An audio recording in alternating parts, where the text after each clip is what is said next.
A batalha de Hades versus Qin Shi Huang foi repleta de emoções através dos seus flashbacks. As movimentações sobre o passado dos dois personagens marcaram para cada um estava lutando.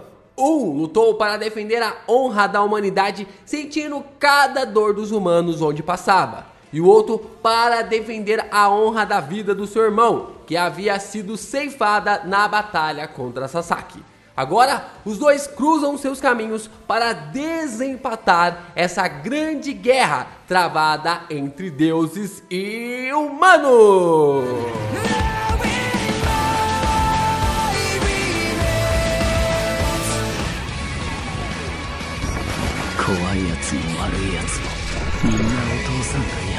Yo, Geeks, aqui é o LP e vocês estão no canal do Geek Brasil. Fiquem ligados porque esse vídeo contém spoilers do capítulo 54 ao capítulo 64 de Shumatsu no Valkyrie. Sim, pessoal, estamos aqui com o nosso resumo de batalhas. Fazia muito tempo que a gente não aparece com os nossos resumos por aqui e com um formatinho diferente. Vocês não vão ver o meu rosto aqui para a alegria de poucos e para a felicidade, na verdade, para a alegria de muitos e para a infelicidade de poucos, mas a gente vai conversar muitas coisas em relação a essa batalha logo depois de você deixar o seu like, se inscrever aqui no canal e compartilhar esse vídeo com seus amigos, porque tem muita coisa pra gente falar de Shumatsu por aqui ainda. Vamos lá, né? Começamos com a explicação sobre que tem mais humanos que deuses no duelo após Buda ir para o lado dos humanos, né? Como Buda acabou escolhendo ali o lado dos humanos para lutar, está sobrando 2 humanos na lista das batalhas envolvendo aos deuses e também aos humanos.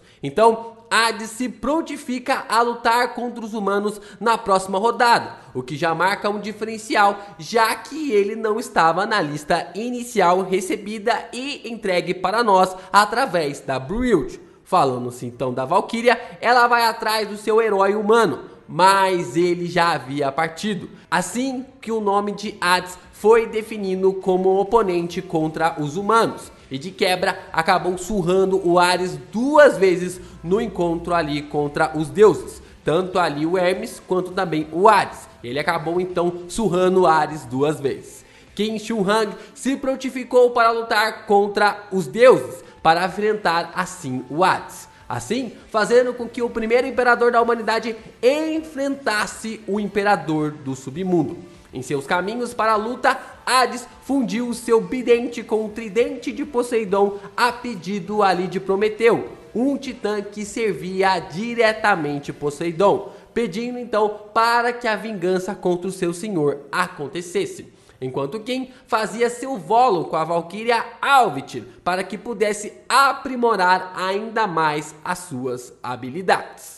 Então, antes de a gente começar a narrar as batalhas aqui, vamos direto para o flashback, né? Vamos para os flashbacks tanto de Qin quanto também de Hades. Vamos iniciar então pelo flashback ali de Qin, na qual a gente observa que o Memura misturou a parte mística em volta do imperador com a forma humana também para contar a sua história. Qin Shi Huang, nas lendas envolvendo esse imperador, ele tem muitos conceitos envolvendo ao seu lado humano, quanto também ao seu lado místico. E o Memura acabou misturando essas suas coisas para contar um pouco a origem ali do imperador e como ele conseguiu unificar todos os povos da China.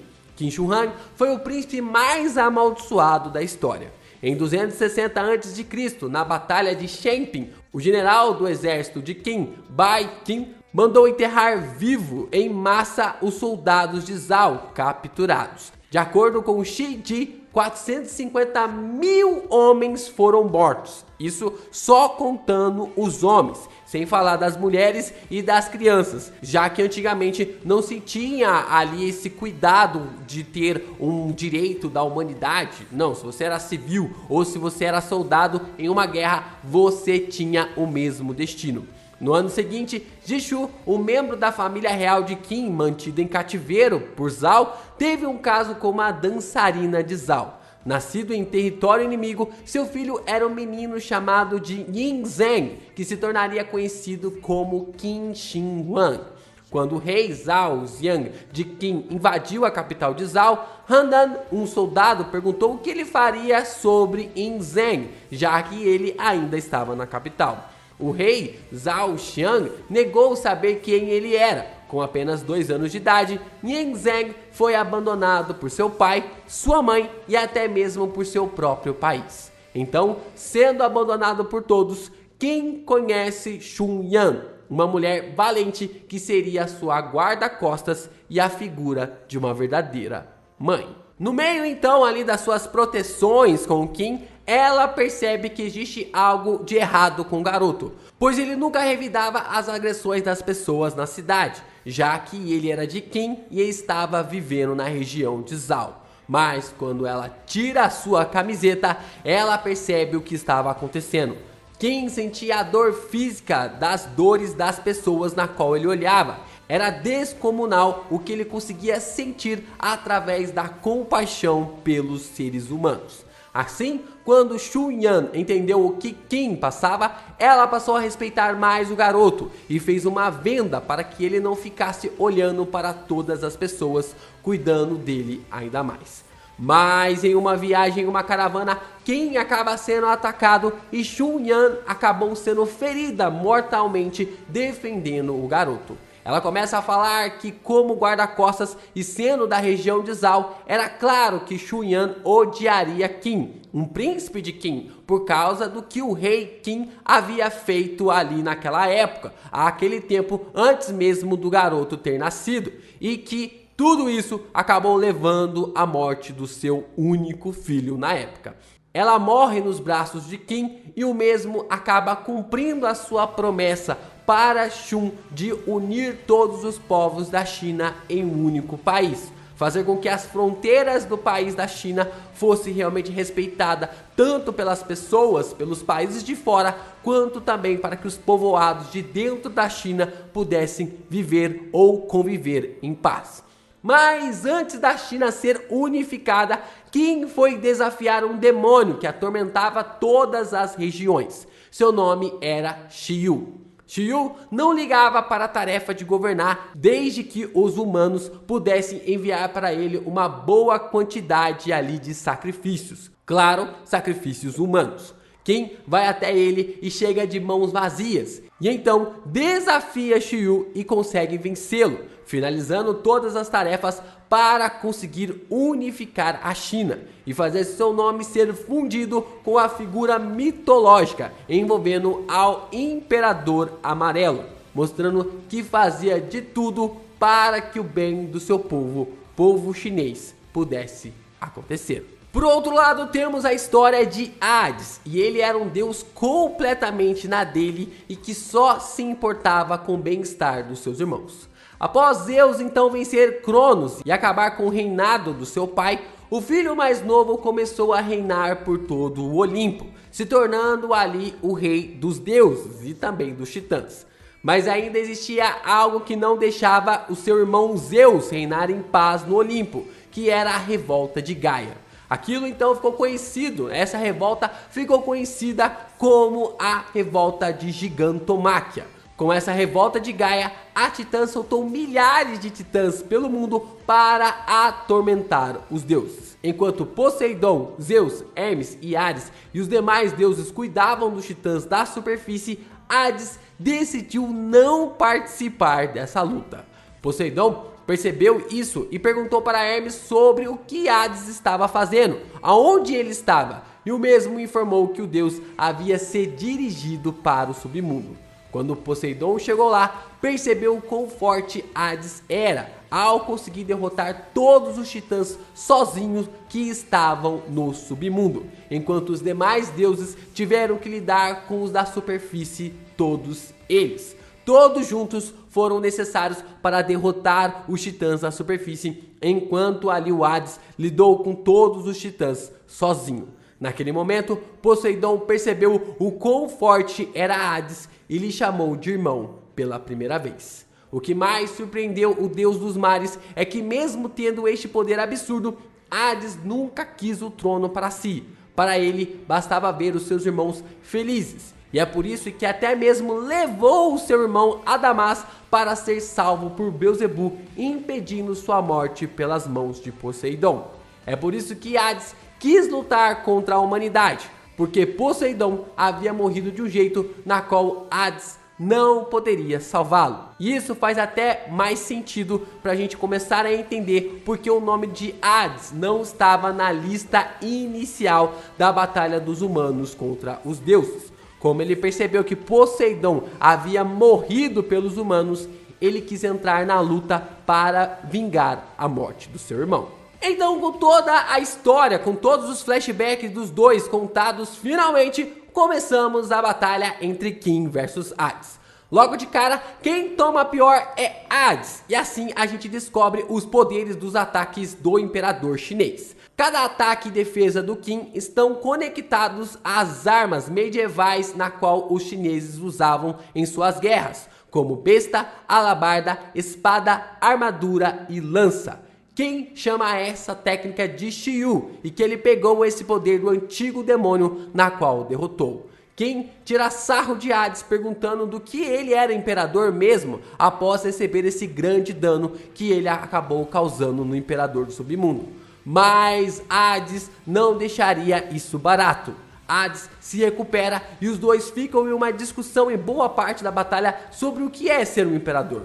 Para Kim, a definição de imperador é aquele que nunca duvida, nunca se rende e nunca depende de ninguém, e sempre permanece convicto como líder do seu povo, o que faz Hades projetar o seu irmão Poseidon na luta ainda mais, já que estava na batalha para vingá-lo e que as palavras ali do Kim remetiam diretamente para o deus dos mares. Ele acumula toda a sua energia e faz uma espécie de catapulta com seu bidente que quem tenta defender mais acaba sendo inútil. O imperador chinês afunda a cara no chão com os poderes do Hades e quando se levanta, ele reconhece o deus do submundo como alguém digno de usar o título de imperador. Quem então tira sua venda e mostra os seus olhos. Então vemos na batalha o poder da sua compaixão. Assim que ele consegue ferir Hades gravemente, a mesma ferida aparece em seu corpo. Seu principal poder é uma faca de 2 gumes. Da mesma forma como fere ali o Hades, ele também é ferido. Além de sentir e tomar os danos dos outros, quem consegue atrapalhar o fluxo de Ki dos seus oponentes com fumaças que saem da sua boca, o que faz Hades tomar grandes danos na sua luta devido ali ele ter o fluxo de Ki cortado do seu corpo, já que o Ki ali em Shumatsu no Valkyrie é aquele que consegue fornecer uma grande energia para que os golpes tanto dos deuses quanto também dos humanos consigam gerar ali um fator primordial em seus ataques. Mas a cada dano que Hades toma do Kim, mais danos Huang acumula em seu corpo, parecendo que não existe uma forma do imperador chinês vencer essa luta sem morrer no processo. Mas mesmo tomando dano pra caramba, Hades começa a entrar em seu modo insano, ficando ainda mais empolgado com a batalha, chegando até mesmo a pegar o seu sangue ali do seu corpo e passar em seu rosto como se fosse água. E assim, Hades começa a entender que pode mudar as posições do fluxo do seu Ki em seu corpo e neutralizar as fumaças de Kim para cima dele. Nesse contra-ataque do deus, Hermes explica que o sangue de Hades é conhecido como Icor de Plutão, que é o nome ali do deus, só que na mitologia romana. Que por onde seu sangue for derramado, a arma vai abrigar a força vital do deus. Só que esse é um poder que pode levar ali Hades à morte, e isso preocupa Zeus. Hades então invoca a quarta lança do destino sangrento Icor Desmos e ataca Kim com tudo. Shi não consegue defender, tomando um ataque a queima-roupa em seu ombro. Kim cai no chão, mas se recusa a permanecer por lá. Hades sorri e, como irmão mais velho dos deuses, ele se recusa a perder. Alvit acaba tendo seu ombro ferido ali e é uma ferida feia pra caramba. Enquanto os demais se perguntam o que Huang pode fazer agora estando encurralado por Hades. Quem conversa com Alvit dizendo que não quer perder a luta e que vai arrumar um jeito de vencer Hades. Assim, Alvit se apaixona ainda mais por Kim e se torna uma espada chamada de Goujian. Detalhes então sobre essa espada, que ela foi descoberta por nós, no nosso mundo mesmo, no ano de 1965, na província de Hubei, na China. Um ponto importante sobre essa arma é que ela foi forjada de cobre e estanho e é renomada por sua lâmina ainda estar anormalmente afiada, apesar da avançada idade, e por sua resistência à corrosão, raramente visto em um material tão velho. Então, tanto King quanto Hades colocam todo o seu poder no próximo ataque, e os dois então chocam seus poderes. Mas Huang sabe como usar seu sopro mais uma vez contra o deus, porém não contra o corpo do seu adversário. Como Ki é uma energia que flui em tudo que é vivo e a lâmina do Hades é algo que carrega sua energia vital, o sopro do King foi direto nela, enfraquecendo o Bidente. E Hades acaba levando a pior. King consegue destruir toda a lâmina de Hades com o ataque de Goljan, a espada mais afiada do mundo. O deus tenta desviar, mas não dá tempo. Então King corta o dorso de Hades, levando o braço esquerdo do deus junto. Nessa que decidiu cortar o braço do deus, King também perde o seu braço esquerdo no processo. Hades não cai perante a sua derrota, acaba morrendo em pé, engrandecendo Qin Shi Huang como o verdadeiro imperador. Huang também agradece a Hades, dizendo que ele foi o maior guerreiro na qual travou um duelo, enquanto mesmo desaparece nas cinzas dos corpos. Todos os deuses e humanos se curvam perante Hades para homenagear o deus que lutou tanto para honrar a vida dos seus irmãos. Zeus, sozinho, sendo o último irmão da trindade viva da mitologia grega, observa King sendo o vitorioso, enquanto crava sua espada no chão e saúda Hades com sua mão direita cerrada em seu peito. O placar crava a vitória da humanidade, colocando os humanos pela primeira vez na frente. A luta teve a sua duração de 12 minutos e 57 segundos. E assim, a batalha entre King versus Hades chegou ao fim com a vitória do imperador chinês.